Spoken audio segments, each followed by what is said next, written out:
మహారాజా foods బాగా click అయింది. ఇంక మనకు తిరగలేదురా అని రిలాక్స్ అవుతున్న టైంలో నిన్న ఫేస్‌బుక్, ఇన్‌స్టాగ్రామ్‌లో కొన్ని కామెంట్స్ చూసానండి. మహారాజా ఫుడ్స్‌లో ఆవకాయ పచ్చడి బాలేదు, తేనె లీక్ అవుతుంది, లడ్డూలు చితికిపోతున్నాయి, ప్యాకింగ్ బాలేదు అని కొన్ని కామెంట్స్ చూసాను. ఇదేంట్రా ఇలా కామెంట్ పెట్టారని చెప్పి ఆవకాయ పచ్చడి ఏసుకొని తిన్నానండి. తిన్నాను సాయంత్రం. నిజంగానే బాలేదు.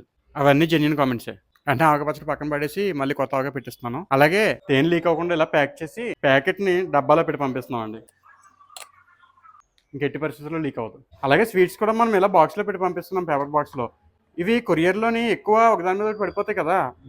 వీక్‌గా ఉంటాయి. ఇవి ఇలాగ అయిపోయి చితికిపోతున్నాయన్నమాట లోపల స్వీట్స్. అందుకని బాక్సులు కూడా మారుస్తాను ఈసారి. ఇవి స్ట్రాంగ్‌గా ఉంటాయన్నమాట. ఖర్జూరపల్లి బాక్స్ మా అమ్మ కరివేపాకు ఏసుకోడానికి వాడుకుంటది. ఇలాంటి బాక్సులు హైదరాబాద్, విజయవాడలో ఎక్కడ దొరుకుతాయో వెళ్లి వెతికి తిరిగి తెస్తాను. చాలా స్ట్రాంగ్‌గా ప్యాకింగ్ చేస్తానన్నమాట. ఈసారి నుంచి ఏ లడ్డూలు చితికిపోకుండా ఉండేలా ప్లాన్ చేస్తాను.